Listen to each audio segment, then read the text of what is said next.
নমস্কার। যুক্তি তর্ক সঙ্গে অর্কয়ে আপনাদের স্বাগত। আপনাদের সঙ্গে আমি অর্কপ্রভ সরকার। যারা আমার প্রতিবেদন নিয়মিত দেখেন তারা নিশ্চয়ই মনে করতে পারবেন যে আমি প্রথম থেকেই বলে আসছি এই স্বাস্থ্য দুর্নীতির তদন্তে শেষ পর্যন্ত ইডি ঢুকবে।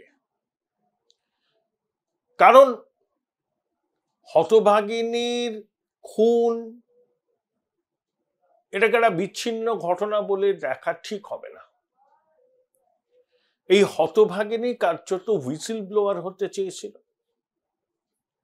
এবং তার খেসারত দিতে হলো মাত্র ৩১ বছর বয়সে এই পৃথিবীর মায়া কাটিয়ে চলে গিয়ে। দুর্নীতির বহর শিক্ষা দুর্নীতি, খাদ্য দুর্নীতিকে ছাপিয়ে যাবে বলে তথ্যভিক্ষ মহল মনে করছে। ইডি আগেই সিআইআর দাখিল করেছিল। হুইসেল ব্লোয়ার আক্তার আলীকে ডেকে তার বয়ান রেকর্ড করে তারা। তারপর ৬ই সেপ্টেম্বর আমরা দেখতে পেলাম সকাল থেকে সন্ধ্যে পর্যন্ত কলকাতা, তার কাছের জেলা, সব জায়গাতেই ইডির আধিকারিকরা কেন্দ্রীয় বাহিনীর জওয়ানদের সঙ্গে নিয়ে তল্লাশি চালালেন। তার মধ্যে সন্দীপ ঘনিষ্ঠ ন্যাশনাল মেডিকেল কলেজের ডেটা এন্ট্রি অপারেটর ছিলেন, ব্যবসায়ী ছিলেন এবং সন্দীপ ঘোষের বেহালার বাড়িতেও তারা তদন্ত করেন। ৩ ঘন্টা অপেক্ষা করতে হয়। তারপর তার স্ত্রী খুব তাৎপর্যপূর্ণ ভাবে বলেন যে কোনো কাগজ পাওয়া যাবে না। তার মানে কি কাগজ আগেই লোপাট হয়ে গেছে? তাহলে এত কনফিডেন্টের সঙ্গে তিনি কি করে বললেন যে কাগজ পাওয়া যাবে না? সন্দীপ ঘোষের শ্বশুর বাড়িতেও ইডি তল্লাশি অভিযান করে, কিন্তু সেখানে কেউ থাকে না এখন। তার শালিকার বাড়িতে তল্লাশি অভিযান হয় এবং অপা বলে একটা বিলাসবহুল বাংলোর কথা আপনারা শুনেছেন, পার্থ এবং তার বান্ধবী অর্পিতার, সম্ভবত শান্তিনিকেতনে। এরকমই একটা বাংলো আমরা টিভির পর্দায় দেখলাম দক্ষিণ ২৪ পরগনায় ক্যানিংয়ে। সেই বাংলোর ভিতরে নাকি সুইমিং পুল আছে। এখন সেই বাংলো নাকি ২০২০ সালে জমি কিনে তৈরি করা হয়। এর বাজার মূল্য কত সেটা তদন্তকারীরা বলতে পারবেন। এখানে কিছু মৌলিক প্রশ্ন আছে। দেখুন, সন্দীপ ঘোষ একজন সরকারি চাকুরে। যতদূর জানি তার স্ত্রীও মাইক্রোবায়োলজির অ্যাসিস্ট্যান্ট প্রফেসর, সম্ভবত আরজি করেই তিনি আছেন। আই মে বি রং, আমি শুনেছিলাম। তাহলে সরকারি চাকুরে দম্পতি কত টাকা থাকলে ওই রকম একটা বিলাসবহুল বাংলো তৈরি করতে পারেন? পৈতৃক সূত্রে কি তিনি টাকা পয়সা পেয়েছিলেন? সেই দিয়ে কি তিনি কিনেছিলেন? যদি সেটা কিনে থাকেন সেটা আলাদা কথা। যদি সেরকম কিছু না থাকে তাহলে তো আয় বহির্ভূত, মানে এই আয় তার হওয়ার কথা নয় যা দিয়ে তিনি একটা বাংলো কিনতে পারবেন। আমার ধারণা, দু একজনের সঙ্গে আমি কথা বলেছি, তারা বলছেন যে ২ কোটি টাকার উপরে হবে জমি সহ ওই বাংলোটির দাম। প্রতি সপ্তাহান্তেই সন্দীপ সপরিবারে সেখানে যেতেন, সকালে যেতেন, সন্ধ্যেবেলা ফিরে আসতেন। এলাকার মানুষ সংবাদ মাধ্যমের সামনে বলেছে। তাহলে সন্দীপ ঘোষ যে দুর্নীতি চক্রের একজন কুশীলব, সেটা কি অস্বীকার করা যায়? এখন প্রশ্ন হলো, সন্দীপ ঘোষ একা একা দুর্নীতি করেছে, নাকি যে প্রভাবশালী উত্তরবঙ্গ লবির কথা বলা হচ্ছিল সেই উত্তরবঙ্গ লবির একজন স্তম্ভ স্বরূপ সন্দীপ এই কাণ্ড কারখানা করেছে এবং একটা দুর্নীতির সিন্ডিকেট সে তৈরি করেছিল। তাতে তার ব্যক্তিগত নিরাপত্তারক্ষী, আত্মসহায়ক, কিছু চিকিৎসক, কিছু সাপ্লায়ার সবাই মিলে যুক্ত ছিল। এখনো অবধি সেই প্রমাণটা সামনে আসছে। কিন্তু এটাই কি শেষ কথা? এর বাইরে কি কিছু নেই? ক্রমশ প্রকাশ্য। আসলে সন্দীপ ঘোষের সাঙ্গপাঙ্গদের বাড়িতে দপ্তরে তল্লাশি, সন্দীপ ঘোষের বাড়ি, শ্বশুর বাড়ি, শালিকার বাড়িতে তল্লাশি, প্রচুর নথি কিন্তু ইডি আধিকারিকরা নিয়ে গিয়েছে। এখন বলে না কেঁচো খুঁড়তে কেউটে বেরোবে, এই স্বাস্থ্য ভবনে কার্যত ইডি কিন্তু ঢুকে পড়েছে।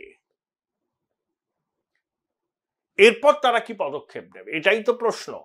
যে সন্দীপ ঘোষেই কি তদন্ত থেমে যাবে, নাকি সন্দীপ ঘোষের যারা মদতদাতা তাদের কাছেও কেন্দ্রীয় এজেন্সি পৌঁছবে?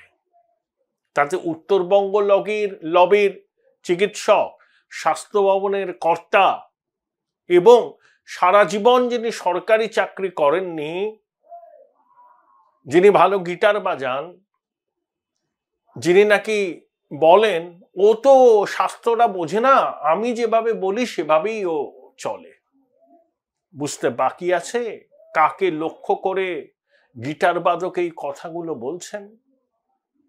তিনি মেঘের আড়ালে থাকেন, কিন্তু মেঘের আড়ালে থাকলে কি হবে?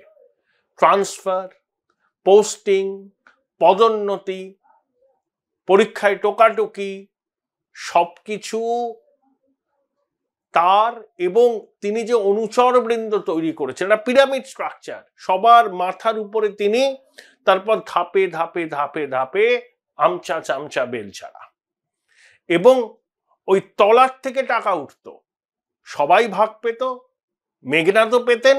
তারপরে মেঘনাদ ভাগটা সর্বোচ্চ প্রভাবশালীকে দিতেন কিনা সেটা নিয়ে আমি মন্তব্য করতে রাজি নই, কারণ এটা ইডির তদন্তের আওতায় আসবে।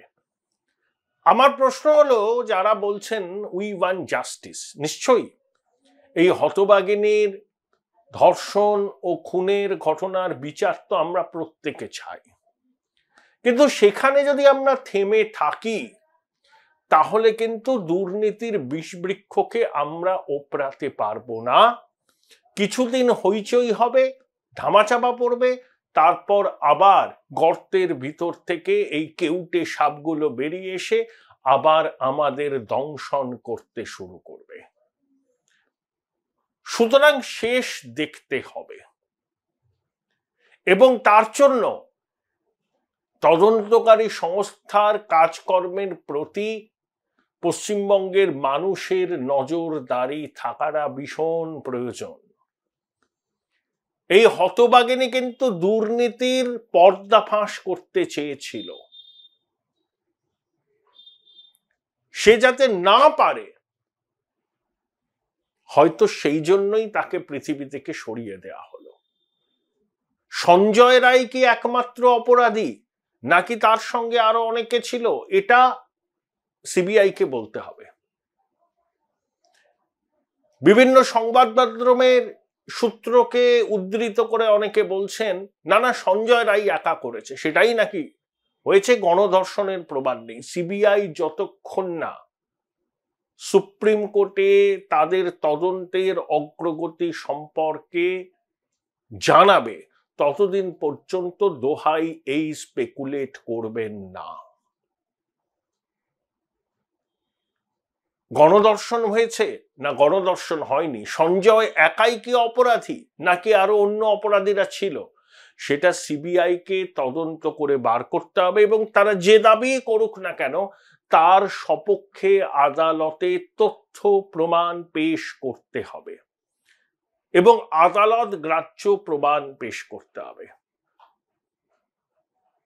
ঘটনা ঘটার 96 ঘন্টা পরে তারা তদন্ত হাতে নিয়েছে। সলিসিটর জেনারেল তুষার মেহতা তথ্য প্রমাণ লোপাট হতে পারে এমন আশঙ্কা সুপ্রিম কোর্টে প্রকাশ করেছিলেন। ক্রাইম সিনের অদল বদল হতে পারে এই আশঙ্কাও প্রকাশ করা হয়েছিল। এমনও বলা হয়েছিল ঘটনাস্থল কি সেমিনার হল নাকি অন্য কোথাও অপরাধ সংগঠিত করে হতভাগিনীর দেহকে সেমিনার হলে রাখা হয়েছিল। অজস্র প্রশ্ন, সেই প্রশ্নের উত্তর এখনো আমরা পাইনি। নানা মাধ্যমে নানা রকম স্পেকুলেশন ছড়িয়ে পড়ছে। তার সত্য মিথ্যা সম্পর্কে আমি কিছু বলতেই চাই না। সিবিআইকে সংশয় দূর করতে হবে এবং তাদের জানাতে হবে তারা এতদিন তদন্ত করে কি পেয়েছে। যদি তারা সুপ্রিম কোর্টের কাছে আরো কিছুটা সময় চায়, আমার মনে হয় দেশের সর্বোচ্চ আদালত সেই সময় তাদের দেবেন। কিন্তু উই ওয়ান জাস্টিস মানে শুধু হতভাগিনীর হত্যাকারীকে খুঁজে বার করা নয়, স্বাস্থ্য ব্যবস্থার আনাচে কানাচে যে দুষ্কৃতিরাজ কায়েম হয়েছে সেই দুষ্কৃতি রাজের পর্দা ফাঁস করা। কারণ এই স্বাস্থ্য দুর্নীতি অন্য সব দুর্নীতির থেকে আলাদা। ধরুন শিক্ষক অশিক্ষক কর্মচারী নিয়োগের দুর্নীতি, এটা পিওরলি ফিনান্সিয়াল স্ক্যাম। আর স্বাস্থ্যক্ষেত্রে দুর্নীতি ফিনান্সিয়াল স্ক্যামের পাশাপাশি মানবতার বিরুদ্ধে অপরাধ। আপনাদের মনে আছে এক চিকিৎসক, তিনি বিশাল মাতব্বর, দক্ষিণ কলকাতার এক বিশেষ ঠিকানায় তাকে টুল পেতে বসে থাকতে দেখা যেত। তিনি পরীক্ষায়, তার বোধহয় কোনো আত্মীয় পরীক্ষা দিচ্ছিলেন, ঘনিষ্ঠ আত্মীয়, সেখানে যাতে কোনো ইনভিজিলেটর না থাকে সেটা চেষ্টা করেছিলেন। আরো অনেক কিছু। তার বিরুদ্ধে অভিযোগ আছে স্বাস্থ্যক্ষেত্রে বেআইনি কারবারে মদত দেওয়া। তাহলে সেই লোকগুলো পর্দার আড়ালে থেকে যাবে এই ঘটনার পরে, সেটা তো হতে দেওয়া যায় না। সেই লোক এখন হয়তো একটু কোণঠাসা হয়ে আছে, আর এক নতুন মাতব্বরের আবির্ভাব হয়েছে। শুধু একজন মাতব্বর নয়, অনেক মাতব্বর আছে। তাহলে সেই মাতব্বর আর ওই চিকিৎসক, উনি চিকিৎসক আবার খুব প্রভাবশালীও, তারা কেন তদন্তের আওতার বাইরে থাকবেন? আনন্দবাজার পত্রিকায় সোমা মুখোপাধ্যায় একটা সুন্দর নিবন্ধ লিখেছেন 7ই সেপ্টেম্বর 4-এর পাতায়, সম্ভবত তার শিরোনাম অনেক কঙ্কাল স্বাস্থ্যক্ষেত্রে, এরকম একটা, আমার ঠিক এক্স্যাক্টলি মনে নেই। সোমা মুখোপাধ্যায়কে আমি ব্যক্তিগতভাবে চিনি। খুব স্বল্প সময়ের জন্য হলেও একটি প্রতিষ্ঠানে আমরা একসঙ্গে কাজ করেছিলাম, সে প্রায় 25 বছর আগের কথা। দীর্ঘদিন ধরে তিনি স্বাস্থ্য ক্ষেত্র সম্পর্কিত খবর আমাদের পরিবেশন করে আসছেন। তিনি একটা চমৎকার অভিজ্ঞতার কথা বলেছেন। আপনাদের মনে আছে 2007 সালে পাভলভ মেন্টাল হসপিটালে, ওখানে যারা রোগিণী ছিলেন তাদেরকে নগ্ন করে রাখার অভিযোগ উঠেছিল। বিস্তর হইচই হয়, হাইকোর্ট কমিটি গঠন করেন। সোমাদেবী লিখছেন, তিনি যখন প্রতিক্রিয়া জানতে স্বাস্থ্যকর্তাকে ফোন করেছিলেন, তিনি বলেছিলেন আপনারা গণশত্রু, আপনারা রাজ্যের মান মর্যাদা ধুলোয় লুটিয়ে দিচ্ছেন। যারা এই কাণ্ডগুলো ঘটায় তারা গণশত্রু নন, আর সংবাদ মাধ্যম যখন সেগুলো জনসমক্ষে প্রকাশ করে তখন তারা গণশত্রু হয়ে যায়। তাহলে স্বাস্থ্যক্ষেত্রে দুর্নীতি 12 বছর ধরে হচ্ছে তা নয়, অনেক দিন ধরেই হচ্ছে, ধারাবাহিকতা আছে। তখন যে মাতব্বররা স্বাস্থ্যক্ষেত্রে দুর্নীতি করত, সেই 2-1 মাতব্বর শিবির বদলে বর্তমান ডিসপেন্সেশনের গুড বুকে আছেন। আবার নতুন করে উত্তরবঙ্গ লবির উত্থান হয়েছে। আরজি কর হসপিটালে 2001 সালে এক জুনিয়র ডাক্তার রহস্যজনকভাবে মারা গিয়েছিলেন। হোস্টেলের তার ঘরে তার ঝুলন্ত দেহ উদ্ধার করা হয়। অনেক তদন্ত হয়, সিআইডি করে, কিন্তু কিনারা হয়নি। তিনি নাকি হসপিটাল চত্বরে যৌন চক্র চলছে সে বিষয়ে জানতে পেরেছিলেন, ফাঁস করে দেওয়ার উদ্যোগ নিয়েছিলেন, তাই তাকে পৃথিবীর মায়া কাটিয়ে চলে যেতে হয়। 2020 সালে কোভিড কালে স্বাস্থ্যক্ষেত্রে ব্যাপক দুর্নীতির অভিযোগ উঠেছে। বর্তমানে মুখ্যমন্ত্রীর একজন পরামর্শদাতাকে মাথায় রেখে একটা কমিটি করা হয়েছিল। সেই কমিটির ফাইন্ডিংস কি? আসলে মাননীয়া কিছু হলেই একটা কমিটি করেন, তদন্ত কমিশন করেন, তারপর সেই তদন্ত কমিশনের রিপোর্ট পাবলিক ডোমেনে আসে না, অন্যান্য ঘটনা ঘটে যায়, সংবাদ মাধ্যমের নজর সরে যায়, তারপর কালের অতলে সেসব তলিয়ে যায় এবং দুষ্কৃতীরা আগের মতোই রাজ করতে থাকে। এখন এই যে অভিজ্ঞদের বিরুদ্ধে ব্যবস্থা নেওয়া হয়েছে, বিভাগীয় কি কমিশন হয়েছে, ডিপার্টমেন্টাল এনকোয়ারি হবে কি হবে না সেই সব বিষয় নিয়ে আমি শুনলাম সেই কমিটির মাথায় যিনি আছেন তিনি দীর্ঘদিন ধরে স্বাস্থ্য ভবনে একেবারে জাঁকিয়ে বসে আছেন, বদলি হন না। তিনিও নাকি উত্তরবঙ্গ লবির ভীষণ ঘনিষ্ঠ। তাহলে সেই তদন্ত কমিটির রিপোর্ট কি হতে পারে সে সম্পর্কে আপনাদের নিশ্চয়ই আর বলে দিতে হবে না। অর্থাৎ কালের নিয়মে দেখবেন অভিজ্ঞে সমস্ত কিছু অভিযোগ থেকে মুক্তি পেয়ে বড় বড় কথা বলতে শুরু করবেন। কারণ এই তদন্ত কমিশন কি হয় আমরা জানি, ধামাচাপা দেওয়ার একটা কৌশল, এবং অবশ্যই যখন দেখা যায় যে দুর্নীতির অভিযোগের আঙুল উঠছে প্রভাবশালীদের দিকে, তখন তড়িঘড়ি এই ধরনের কমিটি তৈরি করে সবকিছু ধামাচাপা দেওয়ার কৌশল এই শাসকরা খুব ভালো জানেন। করে দিলাম তো তদন্ত কমিটি, এই ধরনের কথা বলেন। উনি তো মিরাকেল ঘটিয়ে দিয়েছেন স্বাস্থ্যক্ষেত্রে। মিরাকেল নাম্বার 1 উত্তরবঙ্গ লবির দবদবা। মিরাকেল নাম্বার 2 সন্দীপ ঘোষ, অভিক, বিরূপাক্ষ, এরকম অনেক, এরা তো ডাক্তার নয়, কার্যত দুষ্কৃতী, এই দুষ্কৃতীদের দাপাদাপি স্বাস্থ্যক্ষেত্রে। 3 টাকার বিনিময়ে অনার্স, ChatGPT খুলে পরীক্ষা দেওয়ার অভিযোগ। 4 টাকা দিলে মনোমতো জায়গায় পোস্টিং, ট্রান্সফার। 5 মেডিকেল কাউন্সিলের নির্বাচনের নামে প্রহসন। 6 রাজ্যের বিভিন্ন মেডিকেল কলেজ হসপিটালে থ্রেট কালচার। 7 অভিক বিরূপাক্ষের পাশাপাশি আর এক মাতব্বর মুস্তাফিজুর, সে মেদিনীপুর মেডিকেল কলেজে জুনিয়র ডাক্তারদের বা ডাক্তারি পড়ুয়া, বিশেষ করে বাচ্চা বাচ্চা মেয়েদের আইটেম সঙ্গের সঙ্গে নাচ করতে বাধ্য করত, থ্রেট কালচার। 3 বছর হলো তার পড়াশোনার পাঠ চুকে গেছে, সেই হোস্টেলের ঘর দখল করে থাকতো। এগুলো হচ্ছে মিরাকেল। 8 এক্সপায়ারি ডেট পেরিয়ে যাওয়া ওষুধ, হসপিটালের অস্ত্রোপচারের সরঞ্জাম থেকে বেড কেনা নিয়ে দুর্নীতি। 9 হসপিটালে পার্কিং চক্রের মাধ্যমে এক শ্রেণীর লোকের টাকা তোলা। এখানে অবশ্য খুব সাম্যবাদ, একবারে নিচের তলা থেকে উপরের তলা পর্যন্ত নাকি টাকা তোলে, এই সোমাদেবী তার প্রতিবেদনে লিখেছেন। এবং তার এই প্রবন্ধকে আমি সবিশেষ গুরুত্ব দিচ্ছি এই কারণেই তিনি স্বাস্থ্য ব্যবস্থার নারী নক্ষত্র জানেন। 25 বছর ধরে রাজ্যের স্বাস্থ্য ক্ষেত্র কিভাবে চলছে, কারা কারা কুশীলব। Join Indian Institute of Hotel Management now. Right choice, right decision. এখন অনেকেই তো ভাজা মাছটা উল্টে খেতে জানেন না, এখন অনেকের বিলম্বিত বোধোদয় হচ্ছে, অনেকে মুখ খুলছেন। এতদিন চুপ করে বসেছিলেন কেন?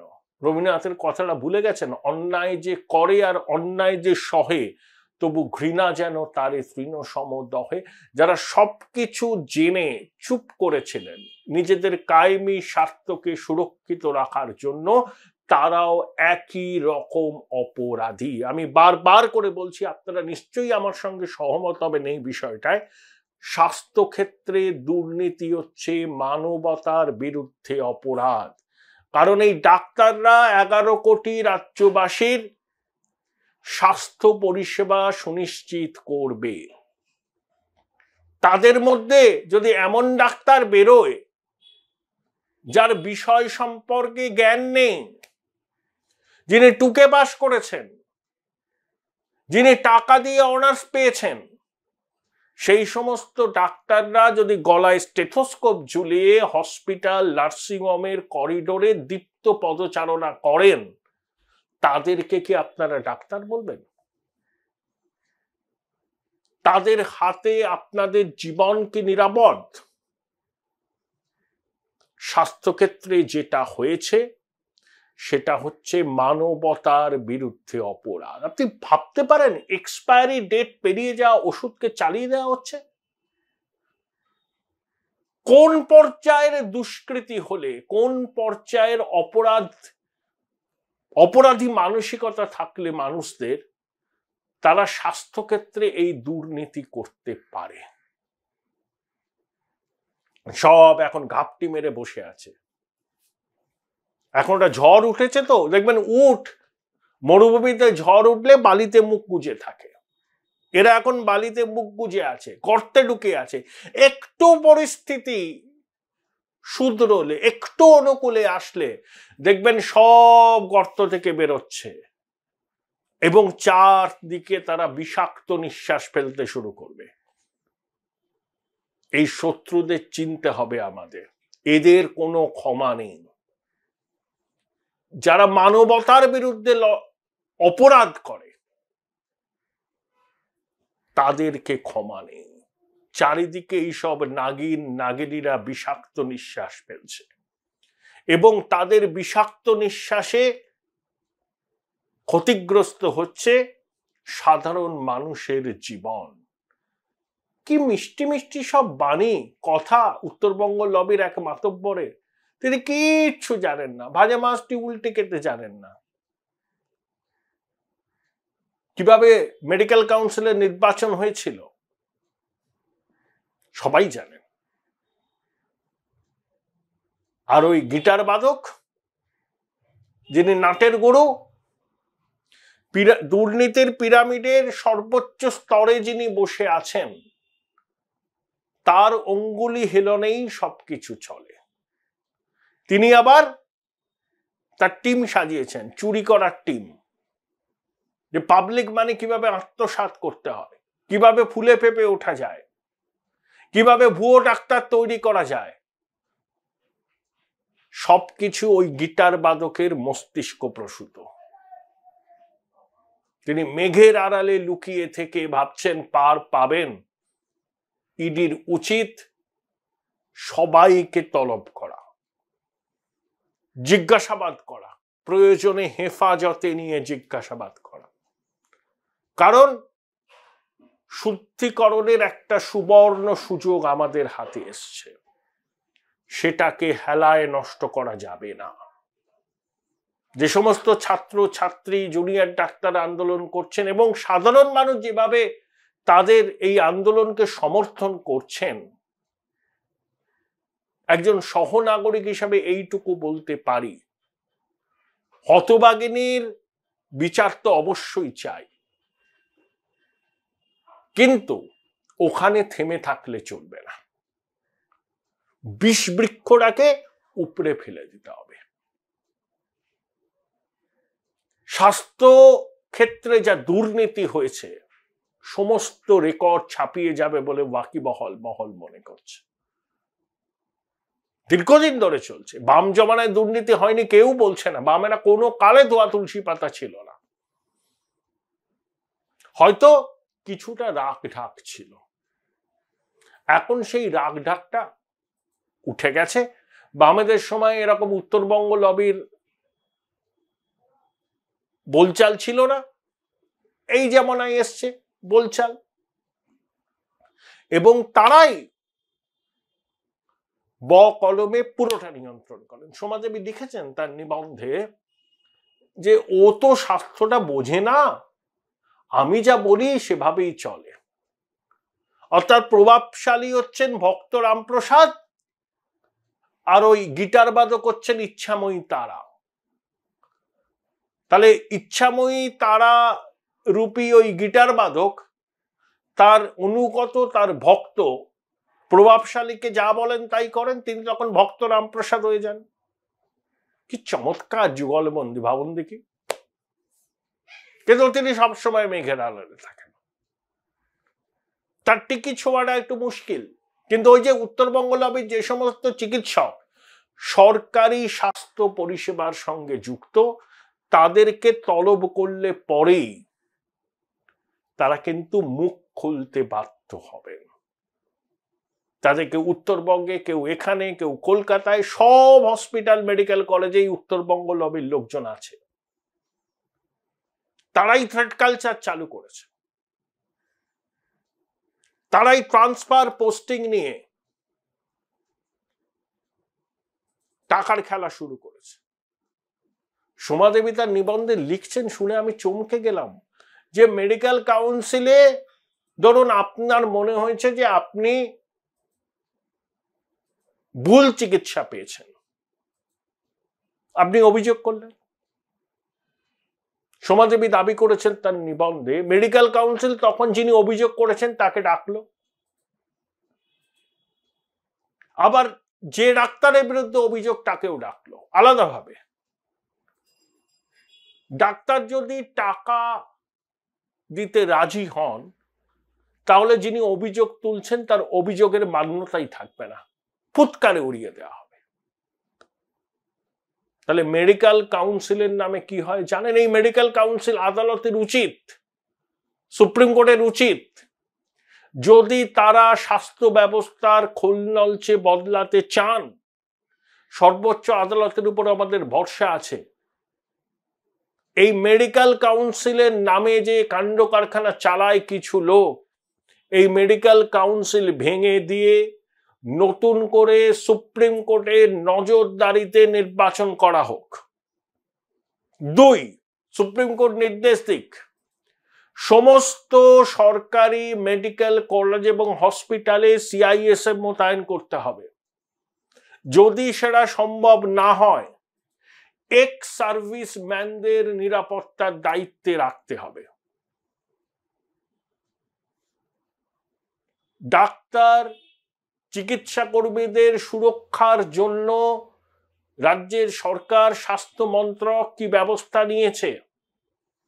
টাইম বেঁধে দিক supreme court, action taken report supreme কোর্টকে জমা দিতে হবে। তদন্ত তো সুপ্রিম কোর্টের নজরদারিতে হচ্ছে। এবং আরজি করে 14ই আগস্ট রাতে যে দুষ্কৃতীরা হামলা চালিয়ে সরকারি সম্পত্তি ভাঙচুর করেছে, সেই তদন্ত অদ্ভুতভাবে দেখলাম ওই তদন্তটা সিবিআই করছে না, দুর্নীতির তদন্ত করছে সিবিআই করছে, ইডি ঢুকেছে, হতভাগিনীর ধর্ষণ খুনের তদন্ত সিবিআই করছে। কিন্তু আরজি করে ভ্যান্ডালিজম তো ওই 9ই আগস্টের ঘটনার সঙ্গে যুক্ত, তার তদন্ত সিবিআই এর আওতার বাইরে কি করে? এটা আমার মাথায় ঢুকছে না। কেউ কেন আদালতে আবেদন করেনি সেটাও আমি বলতে পারবো না। সুপ্রিম কোর্টের উচিত সুও মোটো 14 তারিখ রাতে আরজিকর হসপিটালে যে গুন্ডাগার্দি চলেছে, কারা নেপথ্যে ছিল, এর তদন্ত সিবিআই এর হাতে তুলে দেওয়া। তা না হলে হতভাগিনী অকালে জীবন দিয়ে আমাদের এক নির্মম সত্যের সামনে দাঁড় করিয়েছে। এখনো যদি আমরা সচেতন না হই, আমরা জাস্টিস চাইছি, খুব ভালো কথা, হতভাগিনীকে তো হতভাগিনীর জন্য তো জাস্টিস পেতেই হবে, কিন্তু স্বাস্থ্য ক্ষেত্রের সার্বিক দুর্নীতির বিষয়টা যেন আড়ালে চলে না যায়। যে দুর্বৃত্তগুলো এখন মুখ লুকিয়ে আছে, একটু পরিস্থিতি অনুকূল হলে কিন্তু তারা বেরিয়ে পড়বে, সাধু সাবধান। আবার কিন্তু এক জিনিস করবে, আজকে আরজি কর, কালকে অন্য জায়গায় হবে না, তার কি গ্যারান্টি আছে? যতদিন না এই দুষ্ট চক্র, এই বিষবৃক্ষকে সমূলে উৎপাটিত করা যায়, ততদিন পর্যন্ত আপনারা আমরা কেউ সুরক্ষিত নই। যদি এক্সপায়ারি ডেট পেরিয়ে যাওয়া ওষুধ হসপিটালে চলে, তাহলে আপনি ভাবতে পারছেন আপনার কিভাবে চিকিৎসা হবে? তাহলে এর তদন্ত তো বৃহত্তর ক্ষেত্রে ছড়িয়ে আছে, শুধু আরজি কর তো নয়। আরজি করে গুগুর বাসা, ন্যাশনালেও গুগুর বাসা, এসএসকেএমও গুগুর বাসা, মেডিকেলেও গুগুর বাসা, জেলা হসপিটালেও গুগুর বাসা, সব বাস্তব গুগু। আর স্বাস্থ্য ভবনে এমন কিছু লোক আছে, অনেকে আবার দীর্ঘদিন ধরে আছে, এমনই একজন ওই তদন্ত কমিটির মাথায় বসেছে, যে এখন স্বাস্থ্য শিক্ষা অধিকর্তা হয়েছে। তার অ্যাপয়েন্টমেন্ট আমার মনে হয় সুপ্রিম কোর্টের উচিত খতিয়ে দেখা। ইন্টারভিউ এর মধ্যে দিয়ে হয়েছে 36 না 35 জন আবেদনকারী ছিলেন। যে ভদ্রলোককে নিয়োগ করা হয়েছে তার ক্রেডেনশিয়াল এবং ইন্টারভিউ প্রক্রিয়াও সুপ্রিম কোর্ট যাচাই করুক। এটা একজন সাধারণ মানুষ হিসাবে আসছি, আইনজীবীরা নিশ্চয়ই তুলবেন এই সমস্ত বিষয়, কারণ একেবারে ডিপে যেতে হবে তদন্তকারীদের। অনেক মণিমুক্ত সব লুকিয়ে আছে এর মধ্যে। আপাত ভদ্রতার মুখোশ পরে তারা মানবতার বিরুদ্ধে অপরাধ করে আসছেন দীর্ঘদিন। তাদের মুখোশ খোলার সময় কিন্তু এসে গেছে। এই সুযোগ বারবার আসবে না। ছাত্র সমাজ আন্দোলন করছে, জুনিয়র ডাক্তাররা করছেন, এবং সাধারণ মানুষ সেই আন্দোলনকে সমর্থন করছে। তাহলে একদম বিষবৃক্ষকে যতক্ষণ না উৎপাটিত হয় ততক্ষণ কিন্তু রাস্তা থেকে সরা যাবে না। একজনের দুর্ভাগ্যজনক মৃত্যু হয়েছে। আমি যারা আন্দোলনকারী চিকিৎসকদের বলবো, দেখুন আপনারা এমন ভাবে আন্দোলনটা করুন যাতে বিনা চিকিৎসায় মৃত্যু হচ্ছে এই অভিযোগ আর না উঠতে পারে। আপনারা ডিউটিও করুন, আন্দোলন করুন, পালা করে করুন। কিভাবে করবেন সেটা আমি আপনাদের উপর তো চাপিয়ে দিতে পারি না, কিন্তু দেখুন এই আন্দোলনকে ভেঙে দেওয়ার জন্য সমস্ত ধরনের পন্থা কিন্তু এবার অবলম্বন করা হবে। বিভিন্ন জায়গা থেকে বলা হবে চিকিৎসা বিভ্রাট হচ্ছে, জুনিয়র ডাক্তাররা এটা চলতে পারে না। দেখবেন আবার না বিক্ষোভ আন্দোলন সংগঠিত হয় আরজি করের সামনে জুনিয়র ডাক্তারদের বিরুদ্ধে অন্য জায়গায়। সরকারি স্বাস্থ্য পরিষেবার উপর তো রাজ্যের বেশিরভাগ মানুষ নির্ভরশীল, এটাও ডাক্তারদের মনে রাখতে হবে। তারা একই সঙ্গে আন্দোলন করুন, একই সঙ্গে তাদের কাজের জায়গাতে ফিরে যান। পালা করে করে করুন অবস্থান, যাতে আঙুল তুলতে না পারে। আপনারা তো চান যে স্বাস্থ্য ভবনে ঘুঘুর বাসা ভাঙুক, স্বাস্থ্যক্ষেত্রে একটা প্রকৃত ট্রান্সপারেন্সি আসুক, টোকাটুকি বন্ধ হোক, ট্রান্সফার পোস্টিং এর নামে টাকার খেলা বন্ধ হোক। এটা আপনারা তখনই এনশিওর করতে পারবেন এবং আপনাদের আন্দোলনের প্রতি সাধারণ মানুষের সমর্থন ততক্ষণ পর্যন্ত থাকবে আবার যখন আপনারা আপনাদের রুটিনে ফিরবেন এবং একই সঙ্গে অবস্থান বিক্ষোভ চালিয়ে যাবেন। চিকিৎসাও করুন, অবস্থান বিক্ষোভ করুন। আন্দোলনের রাশ টানতে বলছি না, কিন্তু চিকিৎসাটাকেও যাতে চালু হয়, যাতে মানুষ আবার সরকারি চিকিৎসা পেতে পারেন, এই সুযোগে বেসরকারি হসপিটালগুলো মাত্রাতিরিক্ত মুনাফা যাতে না করতে পারে, সেদিকে আপনারা খেয়াল রাখুন। টালা থানার ওসির খবর জানেন? কোথায় তিনি? ভর্তি কি হতে পেরেছেন কোনো বেসরকারি নার্সিংহোমে? ঘুরছিলেন এ হসপিটাল ও হসপিটাল, ও বেসরকারি নার্সিংহোম। সবাই বলছে না না আপনার তো সেরকম কিছু হয়নি, আপনি তো ফিটই আছেন, ভর্তি হতে চাইছেন কেন? না, উনি ভর্তি হবেন, ভর্তি হতে হবে ওনাকে। কিন্তু এবার আর সরকারি হসপিটালে যাননি, কারণ সরকারি হসপিটালে গেলে আবার ওখানে বিক্ষোভ শুরু হতো। ডিন অফ স্টুডেন্ট এসএসকেএমে বলেছেন না যে আমাদের লজ্জা লাগে, এটা হলিডে হোম হয়ে গেছে প্রভাবশালী। সেই জন্য ওই ভদ্রলোক বোধহয় কোনো বেসরকারি হসপিটালেই শেষ পর্যন্ত ভর্তি হয়েছেন। 3 জায়গা থেকে ফিরতে হয়েছিল ওনাকে। সুপ্রিম কোর্ট বলেছে না যে টালা থানার একজনকে আসতে হবে পরবর্তী শুনানির দিন, সেই ভয়ই বোধহয় ভদ্রলোক এরকম চক্কর কেটে গেছিলেন বেসরকারি হসপিটালের দরজায় দরজায়।